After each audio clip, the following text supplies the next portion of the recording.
Pierre Jovanovic, bonjour. Bonjour.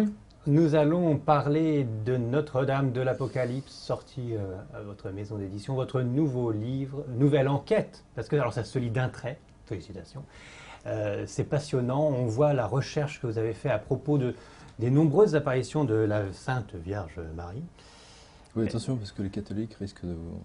Je dis simplement la Vierge, tout simplement. Alors attention aussi pour nos amis catholiques qui nous écoutent, Pierre rentre souvent dedans, hein, vous tapez pas mal sur les pierres de l'établissement de Rome. Et là vous avez fait une enquête autant poussée qu'avec les anges, puisque c'est vous l'auteur, faut-il le rappeler, sur les anges et les archanges, enquête sur les anges gardiens. Là vous avez enquêté pour comprendre enfin ce qu'était ce troisième secret de Fatima. On ne va pas donner toutes les informations qu'il y a dans ce livre, mais vous êtes promené un petit peu partout à travers le monde. Vous avez fait des interviews avec même Jacques Attali ou même des chanteurs limite hard rock pour essayer de comprendre le message de la Vierge, les apparitions, et puis si vraiment il y a un secret et si ce troisième secret est vraiment si difficile à croire ou à promulguer. Vous avez d'abord une précision vraiment qui s'impose pour ce livre qui s'appelle Notre-Dame de l'Apocalypse. En fait, à la base, j'ai commencé un livre sur le dérèglement du climat. Le dérèglement du climat, c'est quelque chose que j'observe et que je suis maintenant depuis que j'étais jeune journaliste, en fait, à l'époque déjà au Matin de Paris et puis au Quotidien de Paris. Et je revois encore les titres du Figaro, les grandes pages sciences du Figaro dans lesquelles il est marqué « Réchauffement du climat, les scientifiques ne sont pas du tout d'accord, il n'y a pas de réchauffement ». Donc ça, c'était dans les années 80. Et c'est quelque chose qui m'avait toujours, intrigué. Et je me souviens notamment d'une tempête absolument incroyable en 1980, peut-être 88 ou 87, à Neuilly-sur-Seine, donc, où tous les arbres de l'avenue ont été arrachés. Et à partir de là, j'ai vraiment commencé en fait à garder le principe du dérèglement du climat. Et je crois qu'effectivement, j'ai fait une connexion, malgré moi, entre le dérèglement du climat et le secret de Fatima, parce qu'au départ, je n'ai jamais voulu écrire un livre sur le secret de Fatima. D'ailleurs, c'est quelque chose qui m'avait toujours énervé. Je l'avais écrit déjà dans Enquête sur l'existence des anges gardiens. Qu'est-ce que c'est que tous ces secrets qu'on nous cache, machin. C'est proprement agaçant. Et j'ai toujours mis ça sur le compte d'une sorte d'élucubration d'enfants ou de manipulation. Ou de fanatiques. Ou de fanatiques, effectivement. Mais le livre sur les anges gardiens, revenons-y quelques secondes. Là aussi, vous n'étiez pas parti pour faire ce monumental livre, ce best-seller. Vous ne vouliez pas forcément écrire sur les anges et les anges gardiens au début.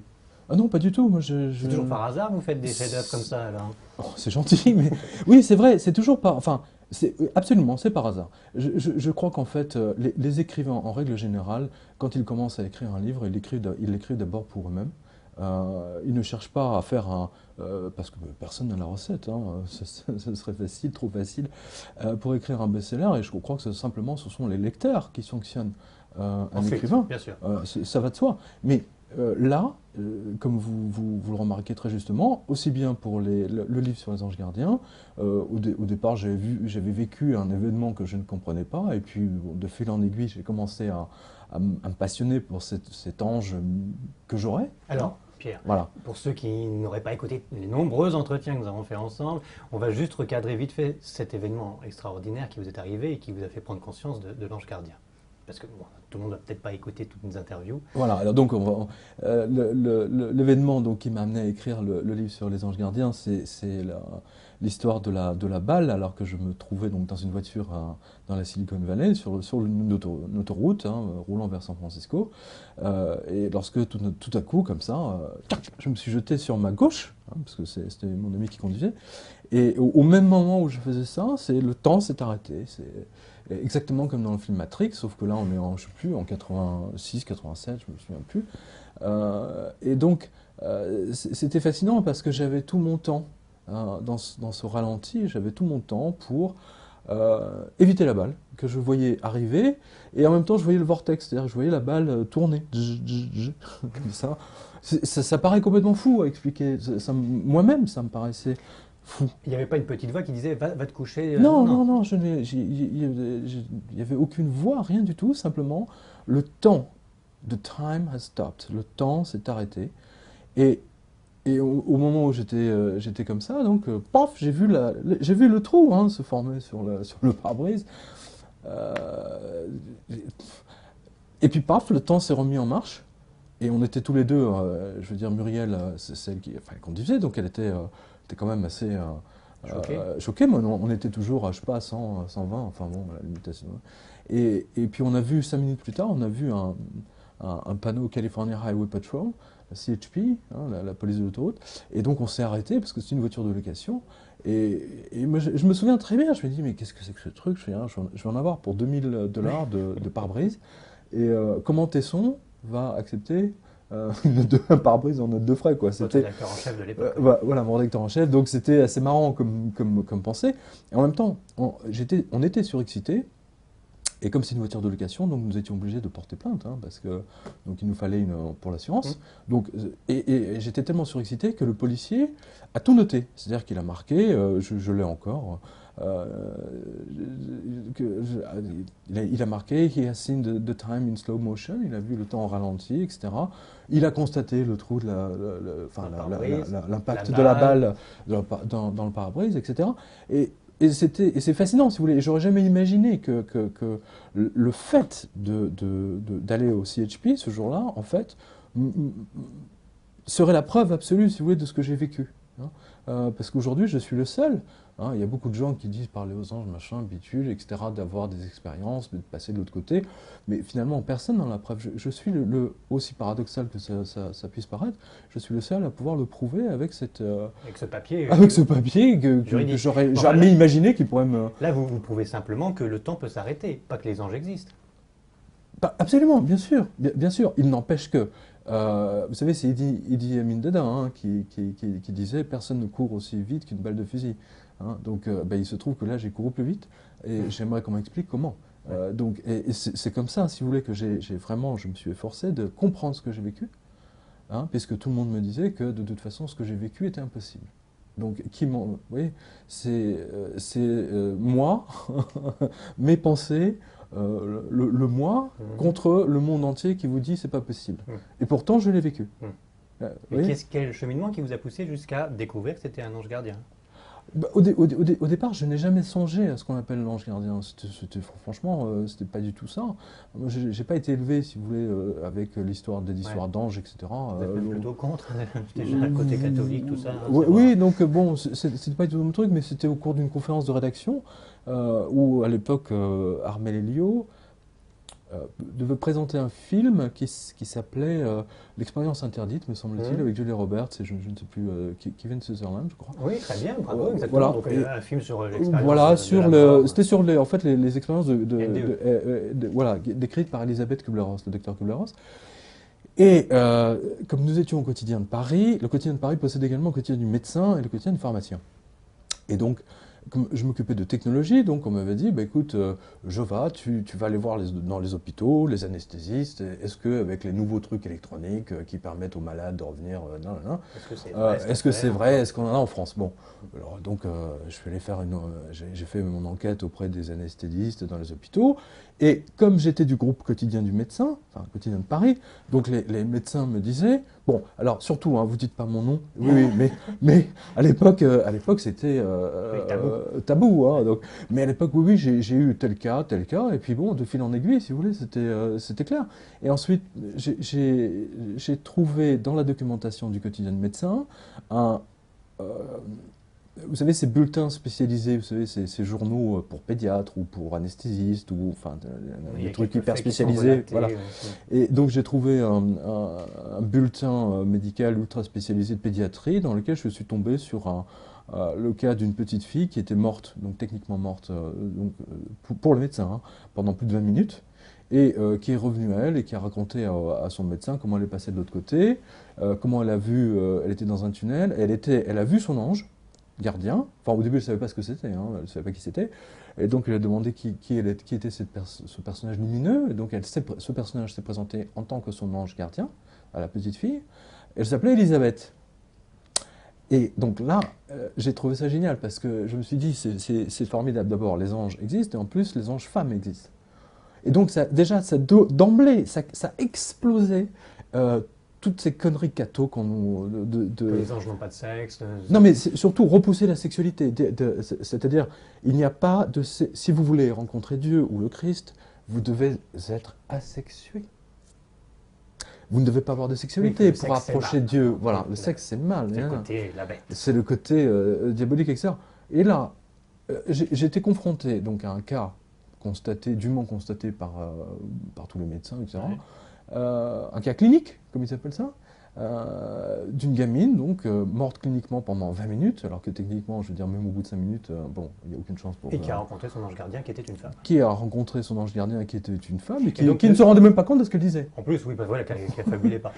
Donc, de fil en aiguille, d'article en article, vous en avez déduit que l'ange gardien vous a aidé à vous plonger sur la banquette arrière. Même pas. Mais alors vous n'avez pas eu la grosse tête pour autant. Vous n'êtes pas dit ça y est, je suis un super médium et je pressens les choses. Non. Alors jamais, non. Alors qu'est-ce qui vous a guidé jusqu'au fait de comprendre que l'ange gardien, il est avec vous? Et, vous savez, ce qui était fascinant dans en fait, c'est un autre cas. Hein, c'est un cas du docteur Kubler-Ross là cette fois. C'est l'histoire d'un homme d'affaires, d'un millionnaire, qui a une crise cardiaque sur un terrain de golf. Donc ils sont là tous en train de tomber et bam, il a une crise cardiaque, il s'écroule sur la pelouse, sur le green, donc c'est classe.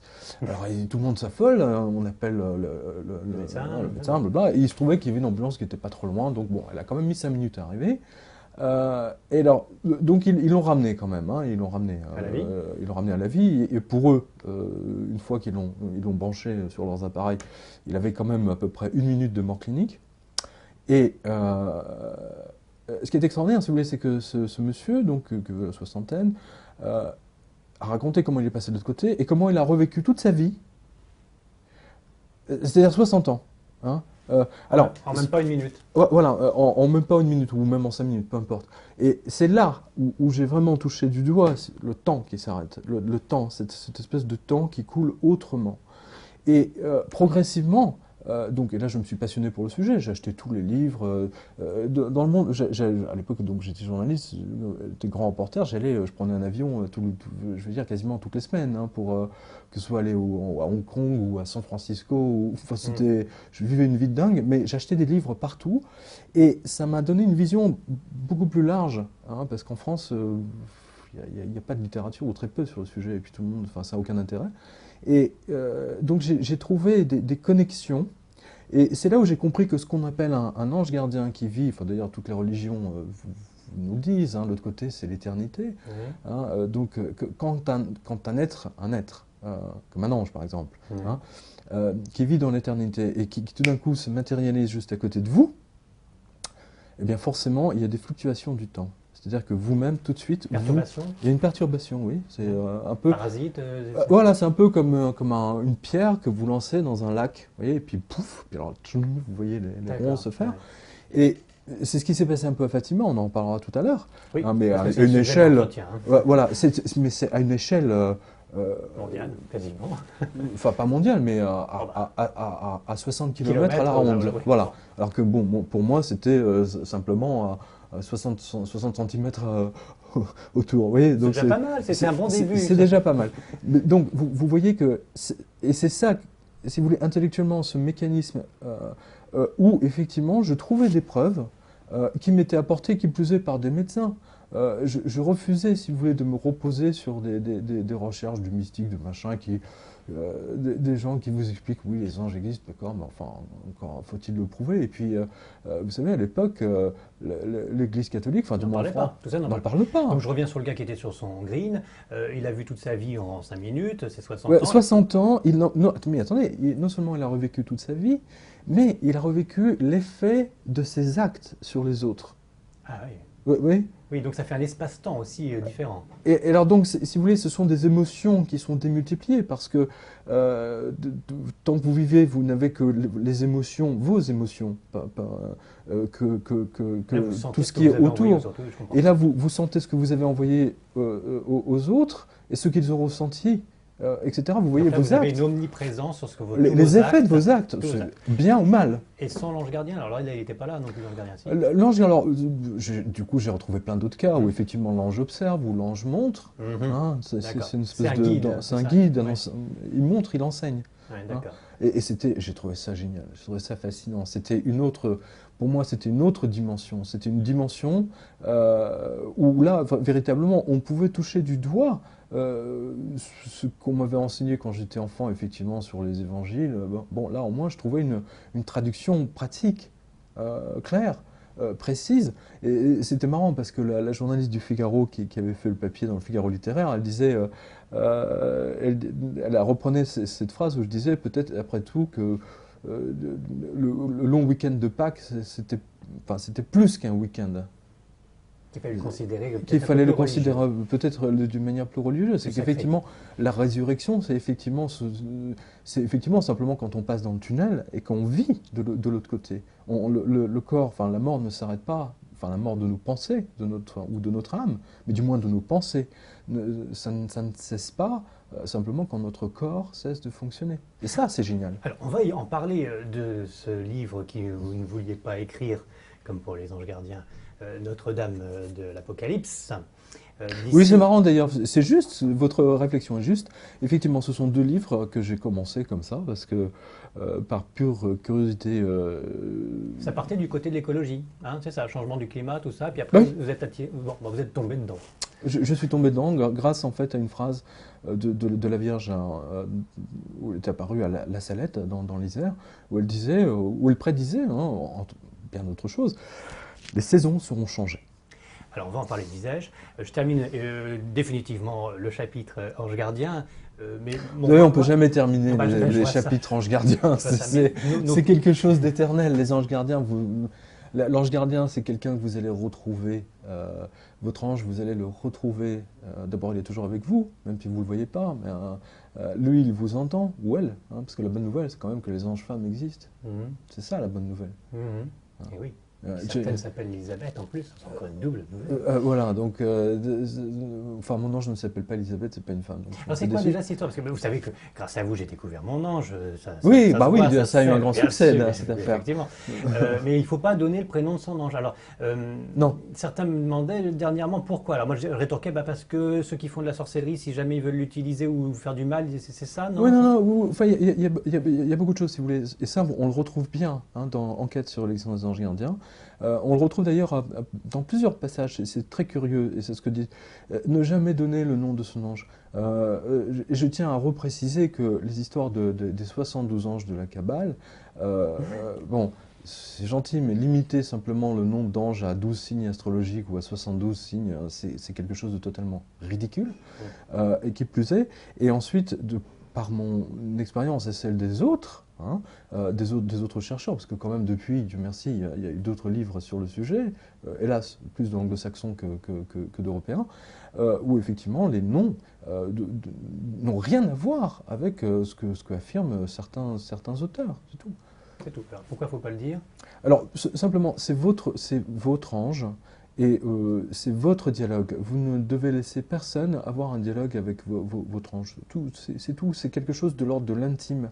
Là, vous êtes à la frontière de 2 mondes. C'est un peu, quand vous parlez à votre ange, c'est un peu comme lorsque vous vous promenez le long de la plage, vous voyez, où vous avez les vagues qui arrivent, vous avez quand même le sable. C'est quelque chose entre les 2 mondes, et c'est quelque chose qui est sacré. Et en conséquence de quoi, votre vie intime, entre guillemets, avec votre ange, quel qu'il soit, doit rester secrète. C'est mon conseil. Maintenant, personne ne fait ce qu'elle veut. Et ça n'empêche pas de prier ensemble, bien sûr. Saint-Michel. Voilà, ou qui vous voulez. Voilà. Oui. Tout à fait. Donc, c'est pour ça. Et c'est curieux d'ailleurs le nombre de gens qui me demandent le nom du mien, mais c'est absolument stupéfiant. Je ne vous l'ai pas demandé, vous dites. Non, je sais. C'est un homme ou une femme? C'est un homme. C'est un homme. Enfin, mâle.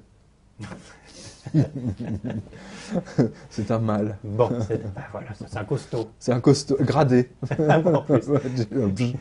Il est gradé. Et il se trouve que j'ai découvert entre-temps que j'avais 2 anges, en fait, voilà. J'avais 2 anges. J'en ai un moins gradé et un extrêmement gradé. C'est curieux, c'est comme ça. C'est un peu comme dans l'armée, oui. Là, de l'autre côté, il y a une hiérarchie absolument phénoménale. Oui, alors il y a aussi, moi, j'avais dit qu'on allait quitter les anges pour parler de votre dernier livre, hein, Notre-Dame de l'Apocalypse. Moi, je termine aussi. C'est vrai qu'il y a un côté, le royaume des anges, notre Seigneur. Oui, le côté cucu, les petits oiseaux. Il y a un côté médiéval à donf, quand même. Il y a un côté médiéval. Je parle comme dans le 9-3. C'est médiéval à donf. Ça pourrait peut-être évoluer, on pourrait peut-être dire le président maintenant. Non, c'est toujours comme ça, généraux. À côté, on a une épée. Vous voyez, la symbolique est toujours un peu ancienne maintenant. Ah oui, oula, oui. C'est-à-dire que de l'autre côté, en fait, il n'y a pas de temps. Et de l'autre côté, effectivement, et ça, je vous le confirme, parce que vous savez, ce qui m'inquiète, moi, franchement, ce qui m'inquiète, c'est que plus je vieillis, entre le moment où j'écris Les Anges Gardiens et aujourd'hui, je vis des choses tellement étonnantes parfois que ça me fait vraiment peur. Et je me dis, ça me met vraiment... Il y a des moments où je préfère être comme tout le monde. Vous savez, j'aimerais être un supporter du Paris Saint-Germain et boire mes bières devant ma télé et me dire « Ah, formidable, Laurence Ferrari ». Et avaler toutes les conneries qu'on nous dit non mais avaler toutes les conneries qu'on nous dit à la télé, quoi. C'est ça que je veux dire. Vous êtes en train de me dire que vous êtes allé un petit peu trop loin dans le chemin de la connaissance et que ça commence à être perturbant pour vous? On va jamais trop loin dans le chemin de la connaissance, mais effectivement c'est perturbant. C'est perturbant. Alors là, tous l'ont dit, hein, que ce soit... J'éviterai de citer des mystiques, parce que je n'ai pas la prétention de me citer, ou simplement de me poser à leur niveau, hein, loin de là. Mais ce que je découvre au fur et à mesure est absolument extraordinaire, et purement extraordinaire. Et tout ce que je peux vous dire, si vous voulez, c'est que... Et en écrivant celui-ci, Notre-Dame de l'Apocalypse, là, j'ai véritablement plongé. J'ai plongé dans quelque chose que Vous savez, c'est un peu comme si un nageur, vous voyez, vous voyez un lac du formidable, très beau lac, genre le lac de Como en Italie, c'est le lac paradisiaque, formidable. Je vois une île là-bas, le truc vraiment tourisme. Et formidable, le soleil brille, etc. Bon, formidable, je vais aller nager et je vais aller retrouver l'île de Borromée de l'autre côté. Et puis d'un seul coup, vous vous retrouvez avec tout un tas de requins, de machins, de trucs. Mais c'est insensé, quoi. Vous vous dites, c'est le calme. Et là, j'ai vraiment l'impression d'avoir ouvert quelque chose, ou d'avoir appuyé sur le bouton de quelque chose. Et c'est un livre qui me dépasse. Autant Les Anges Gardiens, j'avais l'habitude de me dire que c'est un livre où je courais après, c'est-à-dire que j'étais dépassé. Vous savez, les Anges Gardiens, aucun éditeur n'en avait voulu à l'époque. Hein. Personne n'en avait voulu. C'était même fascinant. Alors, celui-ci, aujourd'hui, j'ai la chance, entre guillemets, de ne pas me prendre la tête à chercher un éditeur. Mais là, j'ai l'impression d'avoir découvert quelque chose qui me dépasse. Et le contenu de ce livre me brûle les mains. On va en parler dans quelques instants. Je crois que c'est comme ça que je peux le résumer. C'est le meilleur lancement pour le prochain entretien que nous allons faire d'ici quelques secondes, le temps de se retrouver après une petite pause. Voilà, petite pause de publicité. Oh ben non, une petite pause. Une petite pause avec un verre d'eau serait mieux même d'ailleurs, vous voyez. Attends.